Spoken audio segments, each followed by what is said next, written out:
Nan, if you could share the first slide, please. Great, thank you. Good afternoon and welcome to the College of Continuing and Professional Studies webinar, Managing Difficult Conversations. Thank you so much for joining us today. It's a pleasure to have you all here this afternoon. My name is Shanta Bulai and I'll be your moderator for today's webinar. If you have future questions about this webinar or other programs we offer, the college's contact information will be on the last slide of this presentation. I'm delighted to introduce the topic for today's webinar, Managing Difficult Conversations. Have you ever hesitated when faced with a disagreement or the need to confront someone about an uncomfortable situation? Whether it's at home or work, most of us want to avoid difficult conversations for fear of how people will react.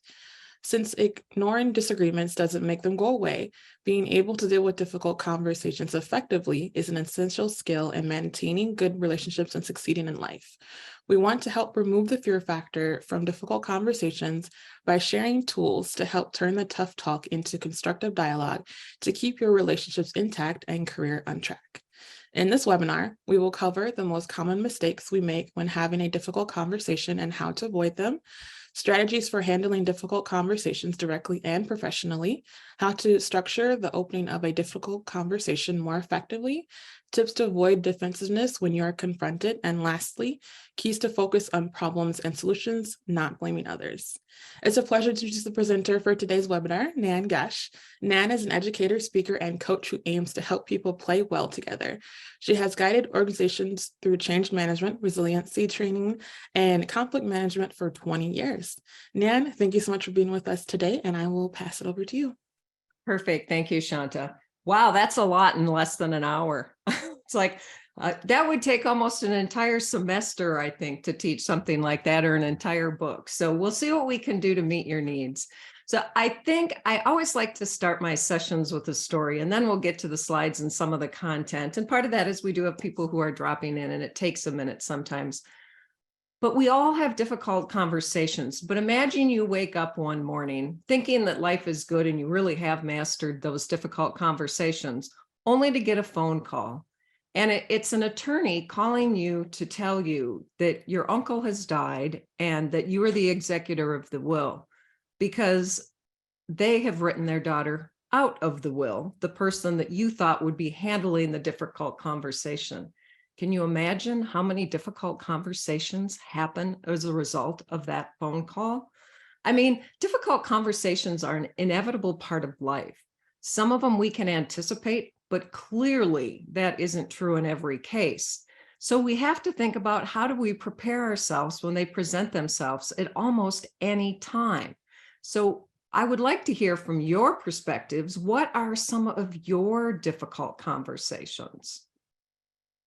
So if you'd like to throw us something in the chat, what makes what are your difficult conversations?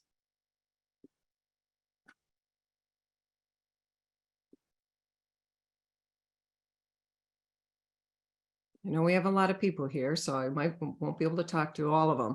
Yeah, so a lot of you have come in here. Mental health issues around your children, especially when they're going to college, dealing with employees, team members, poor performance. Okay, performance issues, yes, working with elected officials. Yeah, also somebody else has an issue with family issues. It's a family cabin, underperforming staff, firing employees, letting someone go, just even giving feedback, whether it's constructive or supportive feedback. A lot of issues around here related to performance with individuals. But I like that people have put in here specific, even personal conflicts with family and friends, different points of views with families and friends, having to talk about, mental health, finances, personality styles, things like sex and money even come up in these difficult conversations.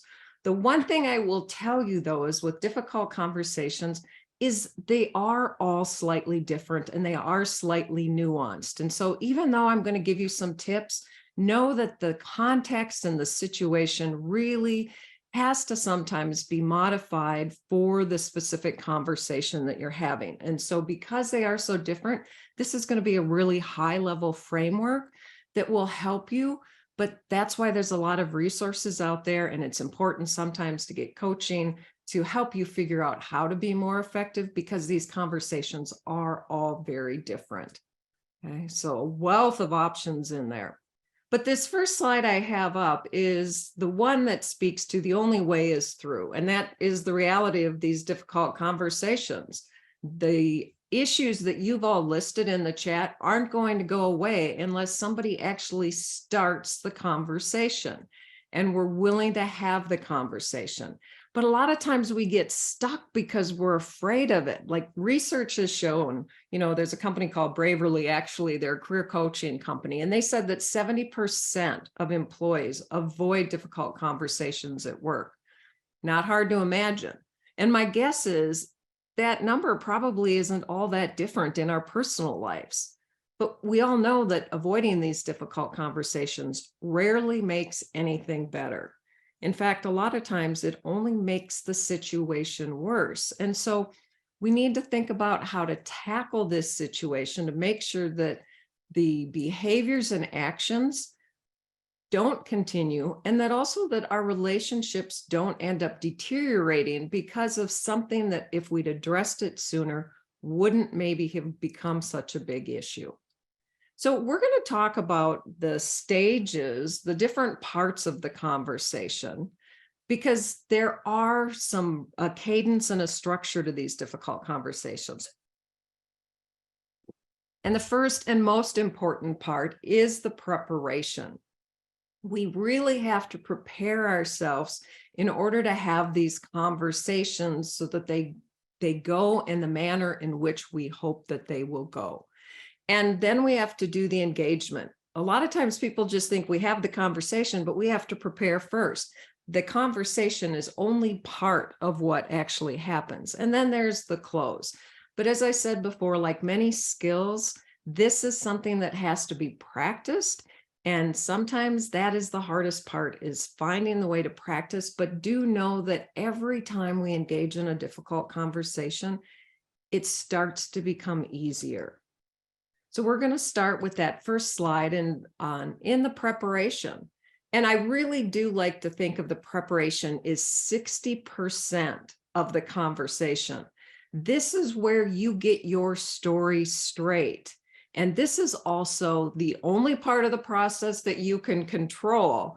And so you need to take advantage of that 60% of figuring out, how do you master your story and how do you get clear about what you really want out of the conversation.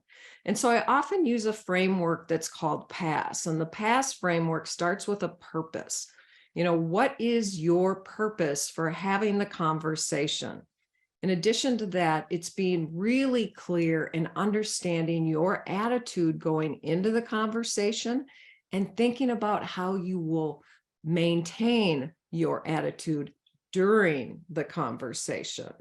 In addition to that, we have to have a strategy to start the conversation, as well as, often in an ideal world, the best way to have these conversations is actually to script out that starting sentence or two for the conversation. Now, if we can use this PASS model, hopefully there'll be less pain for you and less pain for everyone else involved. And hopefully you'll come to some shared, agreement or move in a better direction for everyone involved. So let's start with that purpose. Okay? With the purpose, we have to think about what the situation is. So we need to step back and really, like I said, figure out what is our story, what's going on, and have that very clear in our mind before we start the conversation.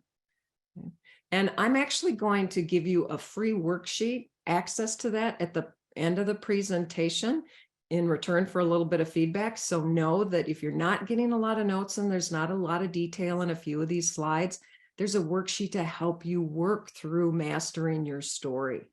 But we have to really think about what is going on. What was the situation? What did you see happening from your perspective? In addition to that, we need to describe then what that specific behavior is that you think was contributing to that situation. And so in an ideal world, you're going to gather some facts, you're going to gather some information and some data, And you're going to try and to determine, is this a pattern or is this a one-time event? Now, you're collecting the information not to use that as evidence, and you're not going in like an attorney when you have a conversation. There's a difference between a difficult conversation and a negotiation and a litigation. You are not going into these conversations with your stack of evidence. It's just to help you get your story straight and to have the facts straight. Then we need to think about, what is the impact of the conversation? How are people feeling? How are you feeling about the situation? What's going on? And so we have to look at the impact from multiple perspectives, because it isn't just our perspective. And that's the important thing to realize here. And this is what you're going to see in the worksheet that I give you. We have to think about the situation, the contribution, and the impact from our perspective, but then we need to step back and try and think about it from the other person's perspective. What might have been going on in their head? What might have been going on in their life that was different? What might they see as the contribution? Because funny thing, while we may think they're contributing to the problem, we may not realize that, guess what? We are also contributing to the problem or the situation or the conflict. And we have to be able to step back and think about how we are contributing to that, because that plays into some of our next steps in managing it. And if only when we are honest with ourselves can we really be fully engaged in the conversation in a way that makes it possible for there to be a contrast in how you think the conversation is going to go, even when you can't control what other people are going to say or do. Now, one thing, when you're going through this, we also have to understand that occasionally our ego gets in the way. So when we're thinking about the situation, contribution, and impact, are we looking at this from a perspective is that we have lost control and we're not getting what we wanted, or that we weren't perceived to be right? That is dangerous territory going into those difficult conversations. Your goal isn't to prove your perspective, it's to improve the conversation and the understanding between the two of you. They're the individuals involved in the conversation. Now, the fourth one is, once you've kind of gone through and really thought about what's the situation, the contribution, and the impact, both from your perspective and potentially from the other person's perspective, only then do you want to sit down and think about, what is the purpose of the conversation? And I once heard someone say there's the big P and the little p. Okay. The big P is your purpose, where you're thinking about, what is the long-term goal that you want to accomplish? How do you want people to show up differently, or how do you want your relationship to be different? And you need to think about that when you think about your purpose. I always ask people to think about both the task and the relationship. Those are two separate things, and you have to be clear in your mind what you want from both of those. You also need to think about that. What are you hoping to honor in the, for the other person? And also thinking about the larger organization, the team, your community, whatever, the people that are related to you, the other stakeholders that have to interact with those around you. But when you think about the little p is more about, what do I want out of this one conversation? Because know that difficult conversations often mean multiple conversations. Rarely can we solve a difficult conversation in one conversation. And it's interesting, because I've seen this happen all the time. People don't want to let go because they don't feel like they've come to a resolution. And oftentimes in a difficult conversation, we are not going to come to a resolution or reach any kind of agreement, especially in the first conversation.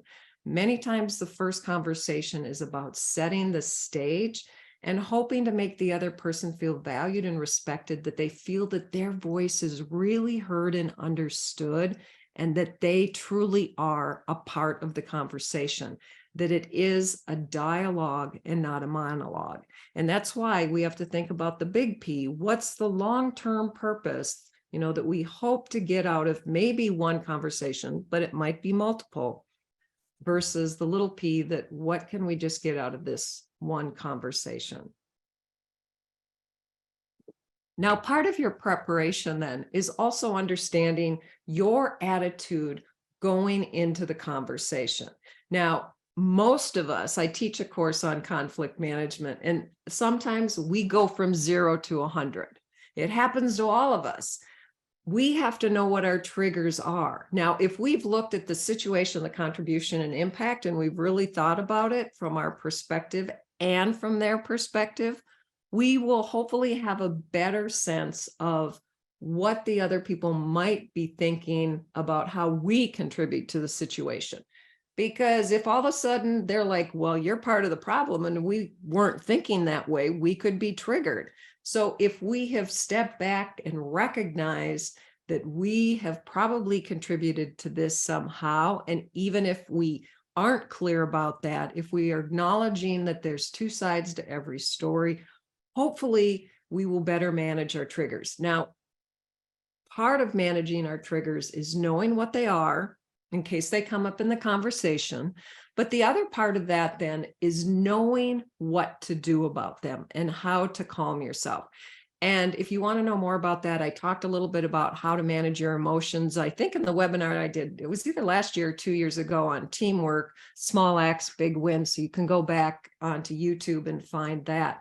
But the calmer and the more centered you are in framing your conversation and preparing yourself to go into the conversation, the better you'll be able to handle the conversation, especially if the other person in the conversation has a contrasting perspective, which is very likely.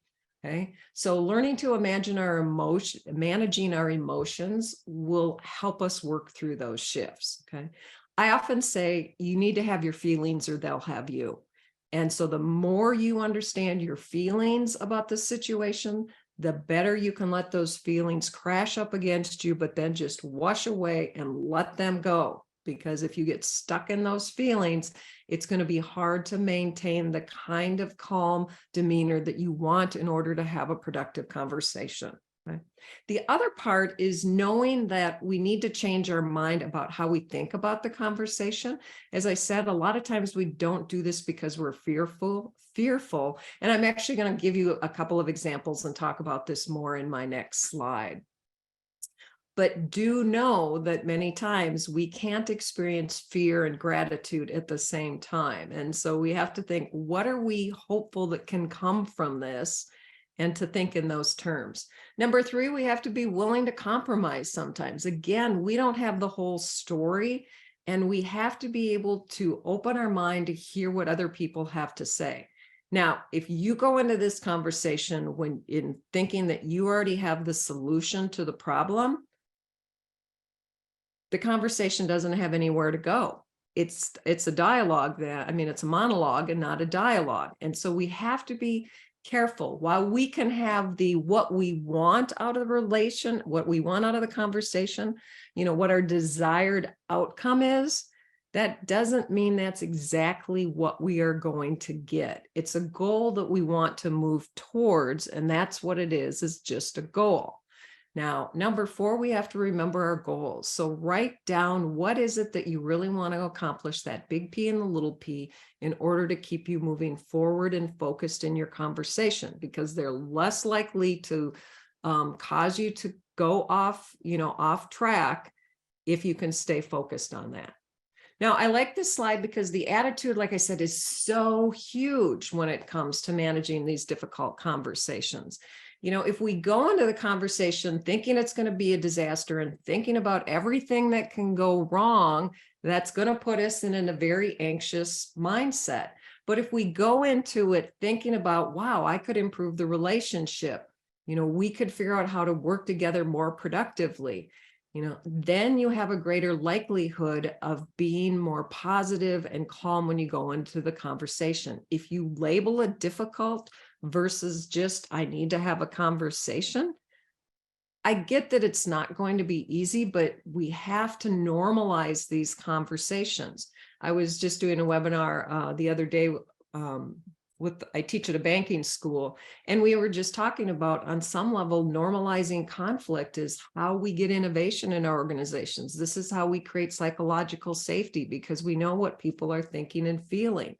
That we can bring more energy, though, when we have a positive intent. And so oftentimes I read in a book one time, and I can't even think of what it was called, but they used to refer to it as Frank and Hope. Do you go into the conversation like Frank? Well, this will never work. Everything, you're going to think about everything that can go wrong. Or are you going to be Hope and think about what constructive could come out of the conversation? Okay. And I just saw in the chat, somebody made the comment, what happens when the outcome is predetermined? I'll talk about that in closer to the end, because there is a specific tactic that you do use when it really is a predetermined conversation. For example, if you have to eliminate somebody's position, I'll speak to that before I end today. Okay. Yeah. Oh, somebody who works at the banking school commented as well. So let's see. So the conversation, a lot of it, as I said, is about our attitude. So I love this, cartoon. I do love a cartoon. I'm a visual person, but it's not always the situation. It's about how we think about it. I wrote down somewhere once that somebody made the comment to me, the conversation is about the dirty dishes. It's just about the dirty dishes. It's not whether the person loves or respects you. And it's the same with the late report.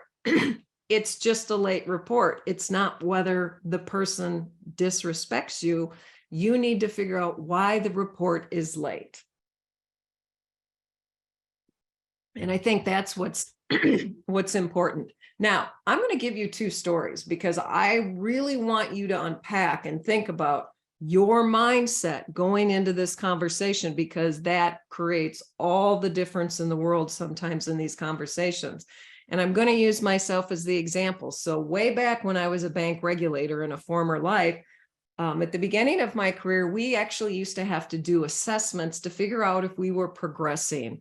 And you couldn't take what was called the commissioning exam unless you were progressing and passing these assessments. Well, I failed one of them. And I was called into one of the senior manager's office, and basically their comment to me was like, Nan, didn't do as well as we would hoped on this assessment, but I want to go through this with you. I want you to tell me, how did you come to the answer on some of these questions? I want to understand your thought process. And actually, as we went through the conversation, I would give an answer, and sometimes the person would kind of chuckle, and it's like, the way you interpreted the question, your answer makes complete sense. And actually, that was really some insightful thinking. She said it was still wrong based on the test, but it's not because you don't understand the problem and what needs to be done. But what was interesting is she took the time to unpack it. Now, a completely different situation is now I teach full-time at the University of Minnesota, and I do some client work and speak for CCAPs. And, while teaching, at one point in my career, I got some really bad evaluations during COVID, and only 4 out of 20 students had turned in their evaluations. But when we went into the conversation, there was no conversation about why those students might have been unhappy and rated me poorly. There was no conversation about what was going on in my personal life. There was no conversation about, did I understand how that might have happened?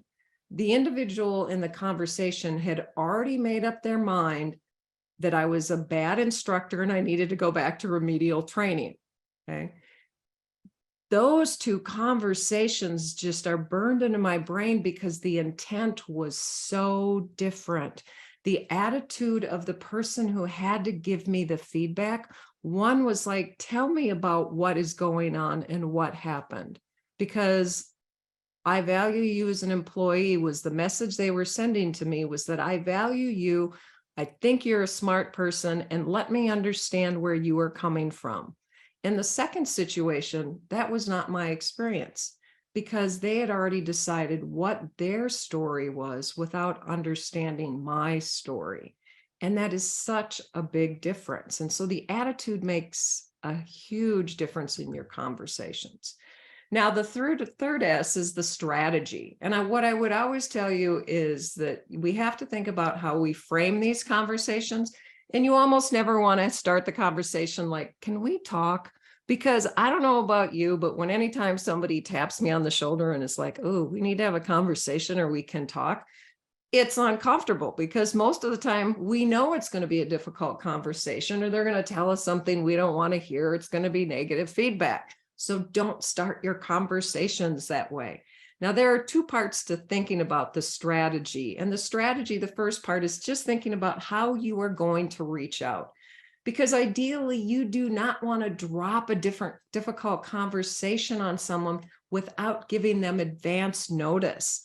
You need to give them a little bit of time to think about the situation from their perspective, to collect their center themselves for the conversation, but you don't want to give them so much time that they can ruminate over what the issue is. So you want to reach out with diplomacy just to say, hey, I think we have a different perception on this. Can we find a time to talk, where we can talk about your perspective or share our thoughts? Sometimes you might have to do the conversation right now. And that's where you make that conversation, let's talk about what just happened. As far as how much notice do you give, it's really going to depend on the situation. Is it a crisis? Is it something that needs to be addressed immediately? Or can you give it a little bit of time? Typically, I would say don't wait more than a week on most issues. Ideally, that day or the next day, but part of it is knowing, again, the person and the context of the problem. Do they need time to think about it, to get their story straight? If the person is swamped that day or meeting a deadline, they're not going to be present and they're more likely to react negatively than if you've given them some time and space. Okay. And disciplinary actions as well. You need to create the right time and space so that the individual feels comfortable and safe. That is a part of the conversation, which gets to the second part of strategy. That part of strategy is making sure that you really have set up a time and a place for the meeting where both individuals feel as if they are equals and they do feel safe. Every disagreement should start with an agreement. And this is what I call the meeting before the meeting. If you can say, hey, I have a different perspective, or hey, we need to talk about your performance last week. Can we do that before, Wednesday at the end of business? What time between the next 3 days would work for you? Ask them what works for them so that they can center and feel that they're in a good place. Part of our fear of managing these difficult conversations is how the other person is going to react. So if you can make them feel safe, they hopefully will stay calmer as well. So go into it knowing, being clear, giving them a heads up that you want to talk maybe about performance, knowing that you're going to focus on one issue at a time, neutral space, face-to-face, ideally.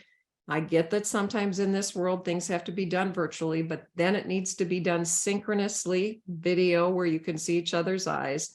Set some parameters on the meeting length. And again, know that sometimes this is going to take multiple conversations. And so don't set yourself up for failure or frustration to assume that you are going to be able to carry everything out in one conversation. Now, here's just an example, of what a conversation might look like. That, again, our anxiety comes from the uncertainty. So part of the past process in the planning is to script out the first 60 to 90 seconds of the conversation. Again, this is the last place you will have any control over the conversation. And so be really clear about what you want to focus the conversation on, because then it's less likely to go sideways. Okay, so again, we're thinking about how do we speak to our need and use respectful communications, which I'll talk to more. But do know that I, again, teach a course at CCAPS called, Teamwork, Communicating in Teams. And we do speak some to this. But here's just an example where you are being clear about what the problem is and setting up a time to talk about it in more detail.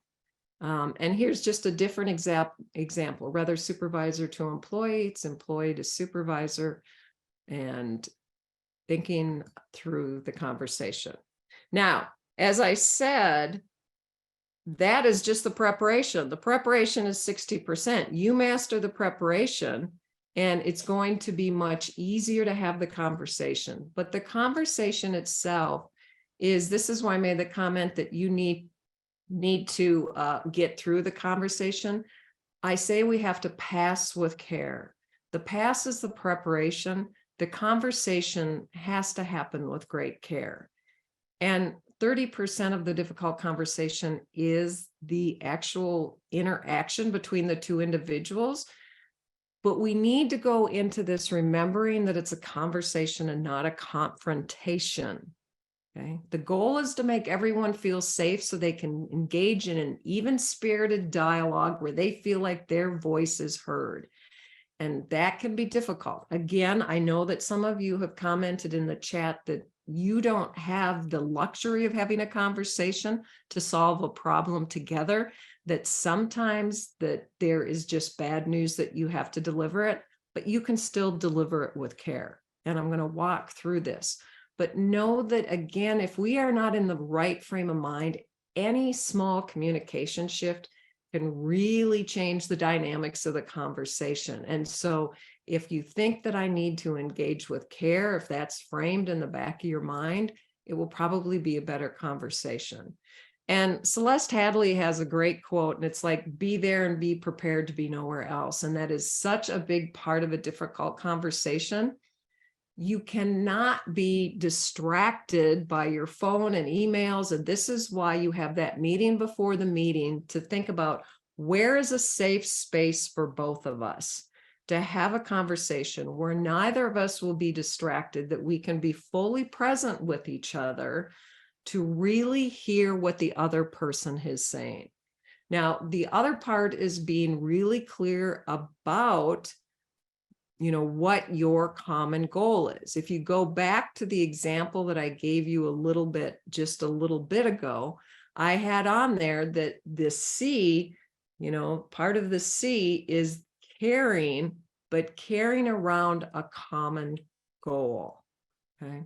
Because if you look at this, I know this project is important and needs my full attention. You've acknowledged that it's an important project to the other person and that your focus is important. That's the common goal. As well as when you read through this, I can give the project the attention it deserves. And so you're making it clear that you understand how important that report or project is to the other person, and what the common goal is for both of you. And many times it's like, I want to deliver quality work. I want to be able to focus on this right now. There's a lot of things that are going on. How can we make sure that I have the time to do that? Well, we'll talk about what to do when the conversation turns into a confrontation. So I'm getting there. So that's a good question, because I will get there. So part of, if you start the conversation with a common goal and you're really focused and you're in that care mindset, then what you need to do, you've made your statement, but if you noticed in my comment that the statement ends with a question. Now, don't ask a question if you're not willing to listen. Okay? Because no one's really asking if no one's really listening. And so we need to listen. And when we listen, one of the most effective things we can do is follow up with additional questions. It's a technique that's called looping. And so when somebody states their position, so we frame the conversation, we ask them a question, we give them the space to share their perspective. Then what we do is, it's a process called looping. We let them speak to their need, to share their story. Okay. And then what we do is paraphrase what we heard, hopefully in a more positive manner, especially if they maybe became contentious or were a little bit negative. We try to frame it in a more positive manner. If I understood you correctly, what you were saying is you're frustrated right now with me because, okay. And then you ask, did I get that right? And if they say yes, then you can proceed with the conversation. If they say no, then you ask another question. What did I miss? Because you need to hear both sides of the story equally and make sure you are understanding, because there's our intent and there's the impact. And oftentimes they are very, very different. And this is your chance to clarify what their intent was, to clarify your intent, and let people know if maybe it didn't land quite the way they had hoped it did. Okay. And just know that it's more important for people sometimes to be heard than agreed with. So you're just giving them the space to feel respected and honored in the conversation. And so asking more questions can help. Now, again, don't ask if you're not willing to listen. And so I love this tool. It's called a conversational receptiveness. And all this is really about, and the conversational receptiveness is here, but you don't necessarily do it in that order, but it's a good way to remember it, is that I often start with, as I just said, acknowledging their perspective. What I heard you say was, okay. And then hopefully you can find some areas that you can focus on where you have agreement, like, yes, the last 3 years were hard. And then what you can do is maybe hedge the position. Well, I get that it was hard. Maybe we could do something differently. Rather than saying, I'm 100% sure that you weren't a very good instructor, you didn't meet the performance expectations, maybe we can figure out what can be done differently. Maybe we can try and solve this problem together. Okay. But again, it's really important to acknowledge where they're coming from. And then if we can, try and reframe the conversation into positive. And so instead of making comments like, I really hate it when people interrupt me, and you've done that the last 3 times we've had a conversation, you might state it as, I really appreciate it when people allow me the time to, share my story.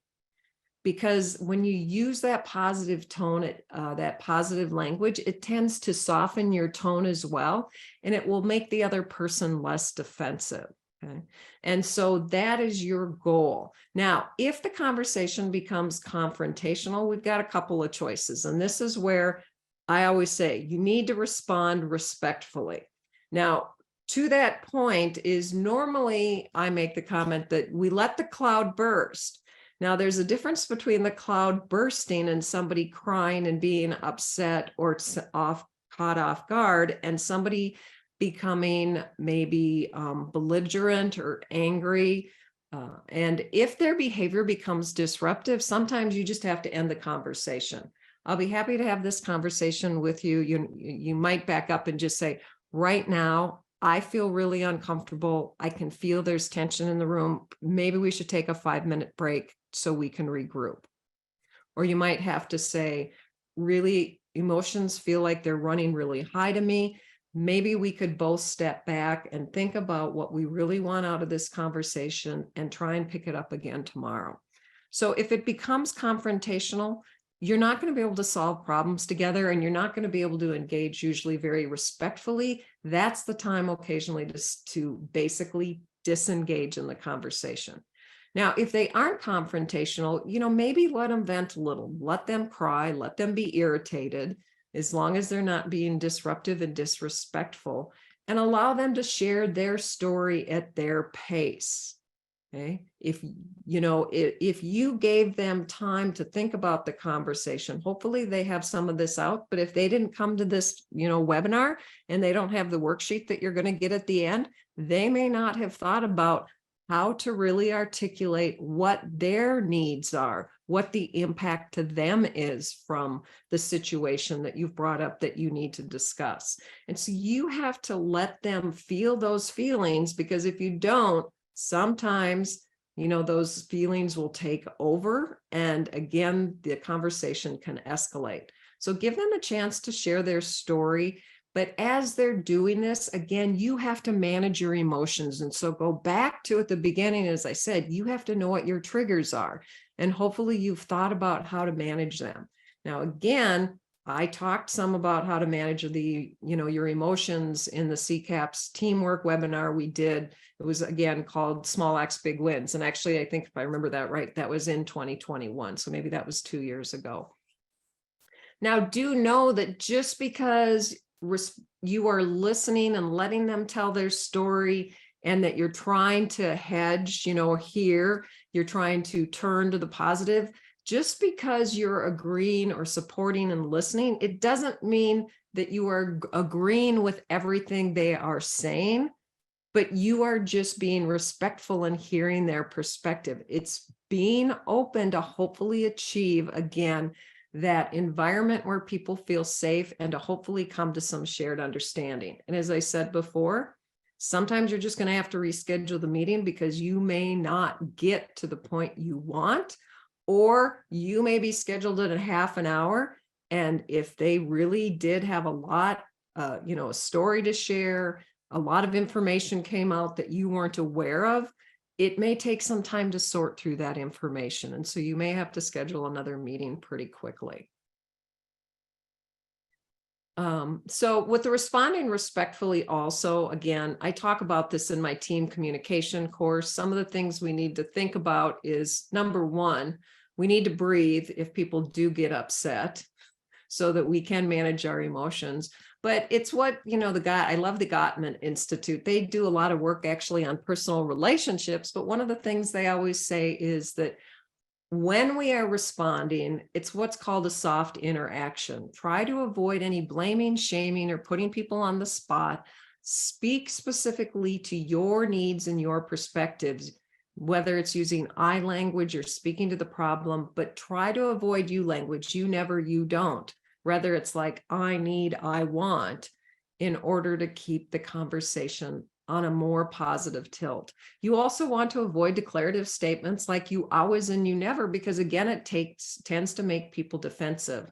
And I love Pixar because they use a lot of tools on improv tools. And one of the improv tools that you can use that can really make your responses more respectful is to use the word and rather than but.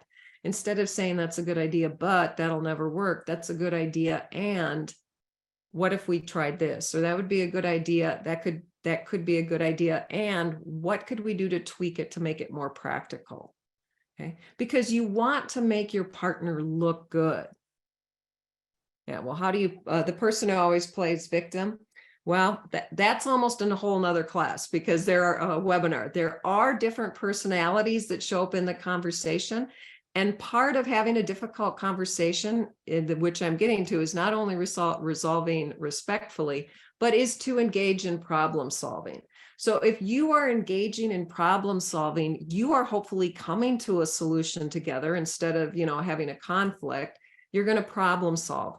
And if you are problem solving together, hopefully you've come to an agreement at the end of the problem solving where you both have agreed to some type of change in maybe both of your behaviors. And I would often say, especially in a work environment, write it down, sign it, and both of you date it, because then you've got documentation about what you both agreed to do by when. Okay. It's not even always a bad idea in your personal lives. With your kids, it's like, okay, if you can do this by X, I can do that. What have you agreed to? But if you have that agreement in paper and they've agreed to something, then it becomes an accountability issue.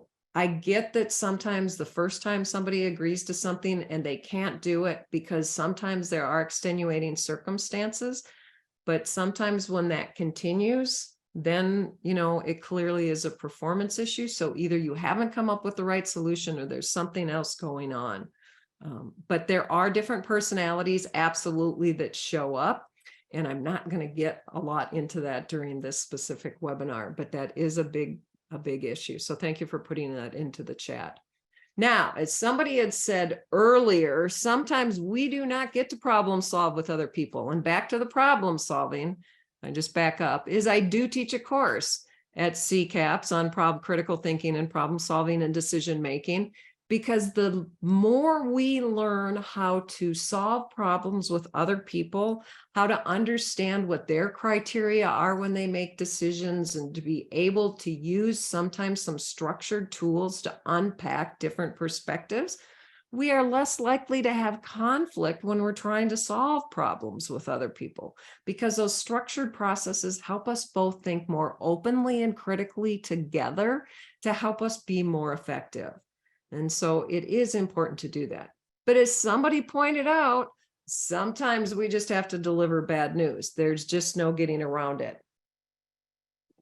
And if you have to deliver bad news, you just need to get straight to the point. Like oftentimes when I speak to how do you communicate respectfully with individuals, I often say it's relationship, task, relationship. I always start on a relationship note, and then get to the task, then end on a relationship note. Learned that in a sales course, and it's really effective in almost any conversation. But you don't need to do that with a hard conversation. If you framed it up that we need to talk about the performance and, what happened, can we set up a meeting by the end of the week? If you've given them the heads up, hopefully they've had a chance to think about it, but you just have to deliver the bad news. And sometimes you just have to deliver it right then, but just get straight to the point and know that it's going to be uncomfortable. Okay. And when you have to get straight to the point and it's uncomfortable, just know that the clouds are more likely to burst and people are more likely to disagree. And that reaction can be even stronger. Okay. But we just sometimes have to say your position's been eliminated and then explained to them what has happened. And hopefully if there's a severance package, be clear about that. Now, ideally, you can also give something back. Okay. Hopefully you can give something back. Like if you are eliminating somebody's position, maybe you can say, yes, unfortunately, I have to eliminate your position. And I appreciate the service that you've given over the years. And I will do what I can to connect you with my network for that next opportunity. Or maybe I can help you write, or I can write a letter of recommendation for you. Would you like to see, would you like that? Would that be something that would help you? Okay, so thinking about how you can give back. Now, that is a little bit harder if it's a performance issue. But again, remembering that if it is a performance issue, I know that at the time it's very difficult for people to hear that news, but most people, when they are asked to move on, many times find jobs that are better fit, especially if you have given them good, honest feedback along the way about what their strengths and opportunities are. And while they may not like the feedback at the moment, you can say, hopefully you'll find a job that's a better fit where you can excel, and I'll help you in any way I can to help you figure out what that job is.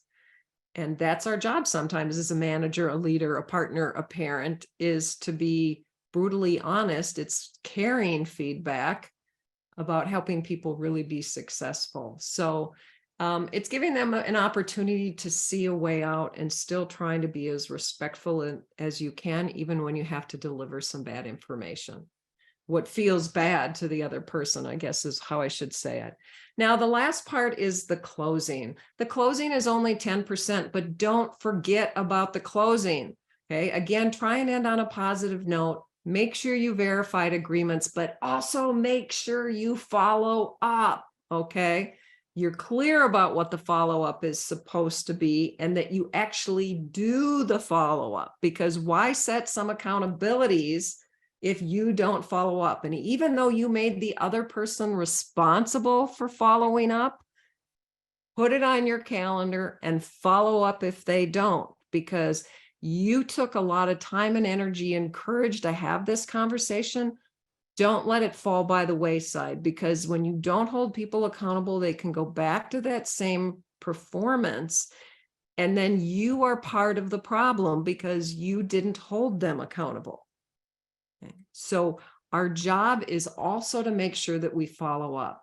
But it's not just following up. It's also taking some time after every difficult conversation to reflect and think about, how did I contribute to the situation?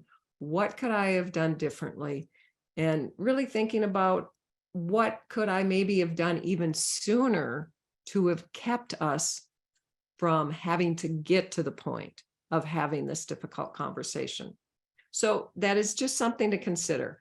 One of the things I'll say is you just want to be focused and flexible. Be focused by, being clear about your purpose, having that open script, knowing what your goals are, but be very flexible in your approach, your ideas, your stories, and your conclusions, and know that it can take multiple meetings. Now, if you want to give me some feedback on the webinar and how it can be better, use this QR code. But by giving me the feedback, you also will get access to a 3-page worksheet that I have put together that might help you frame up that past model, like what's your purpose? And so thinking about what your story is, what's the situation, and the impact, and getting that straight before you start the conversation. And so that's out there for you to get for whatever reason. If you can't get that, and it doesn't work, my contact information is on the next slide, but hopefully you can have you will have a more productive outcome if you have prepared yourself. Difficult conversations are an inevitable part of life. Life and people are unpredictable. Okay. We're even unpredictable as individuals sometimes, but learning how to have these difficult conversations can transform your life and your relationships, and hopefully can help you be a better partner, a better employee, and a better person all the way around. So with that, do know that I've got some other courses I teach here at the university. I'd love to see you come join me for some of those courses. We do have some time that I have left specifically for Q&A. So I think, Shanta, if I haven't addressed this already, I've been trying to watch the chat. If there are some other questions that I missed, or that you've got burning questions that you'd like to ask at this time, feel free. What's coming up, Shanta? Yes, thank you, Nan. So we'll just start with our questions here. As Nan mentioned, just hit the Q&A icon towards the bottom, and we will try to answer as many as possible. I apologize in advance if I don't get to your question. So our first question here is, empathy seems to be an important skill throughout the conversation. How do you handle the conversation if only one party is practicing it?